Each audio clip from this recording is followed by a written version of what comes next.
এক গ্রামে এক কৃষক বাস করত। তার একটি তেজি ঘোড়া ছিল।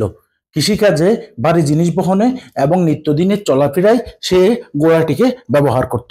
একদিন হঠাৎ করে ঘোড়াটি হারিয়ে গেল। অনেক খুঁজেও তাকে আর কোথাও পাওয়া গেল না। কৃষকের স্ত্রীর এতে খুব মন খারাপ, কিন্তু কৃষকের কোনো ভ্রুক্ষেপ নেই। হারিয়ে যাওয়া ঘোড়ার জন্য তার কোনো আফসোস বা দুঃখবোধও নেই। তাকে দেখে মনে হচ্ছিল যেন কিছুই হয়নি। এ সময় আশেপাশের প্রতিবেশীরা এসে বলল, তোমার কি দুর্ভাগ্য, একটি মাত্র ঘোড়া ছিল, তাও হারিয়ে গেল। এই কথা শুনে কৃষক মৃদু হেসে বলল, হতে পারে। তার কিছুদিন পর ঘোড়াটি আবার কৃষকের বাড়ি ফিরে আসলো। তার সাথে নিয়ে আসলো আরো 3টি বন্য ঘোড়া। কৃষকের বাড়িতে সেদিন আনন্দের বান ডেকেছে। শুধু হারানো ঘোড়াটি ফিরে আসেনি, তার সাথে আরো 3টি বন্য ঘোড়াটি নিয়ে এসেছে। প্রতিবেশীরা আবার দেখতে আসলো। সবাই বৃদ্ধকে বলতে লাগলো, তোমার কি সৌভাগ্য, হারানো ঘোড়া ফিরে পেয়েছো, সাথে আবার 3টা বাড়তি ঘোড়াও পেয়েছো। কৃষক আগের মতোই হাসি মুখে বলল, হতে পারে। 2 দিন পর কৃষকের একমাত্র ছেলে বন্য ঘোড়াগুলোর একটিতে চড়তে গিয়ে ছিটকে পড়ে গেল।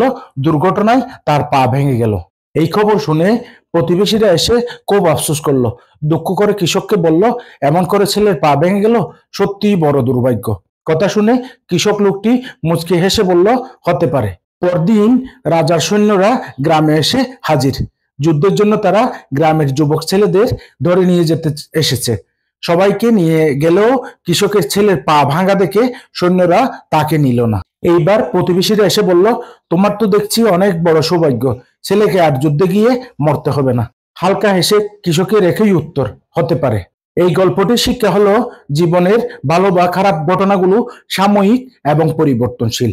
এখন যা দুর্ভাগ্য মনে হয়, পরবর্তীতে তা সৌভাগ্যে পরিণত হতে পারে, এবং এর বিপরীতটাও সত্যি।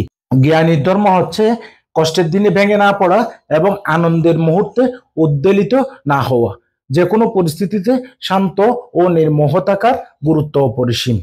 সবকিছুরই আপেক্ষিক, এবং আমাদের বর্তমান দৃষ্টিভঙ্গি হয়তোবা ভবিষ্যতের প্রকৃত চিত্র প্রকাশ করে না। তাই জীবনের অপ্রত্যাশিত ফলাফলগুলো আমাদের চমকে দেয়। এক জীবনে আমাদের ভালো মন্দ সবকিছুই মেনে নিতে হয়। জীবনের সকল পরিবর্তনকে সহজভাবে নেওয়া আমাদের মানসিক শান্তি এবং স্থিতিশীলতা এনে দেয়। প্রিয় দর্শক, ভিডিওটি ভালো লাগলে লাইক, কমেন্ট আর শেয়ার করতে ভুলবেন না।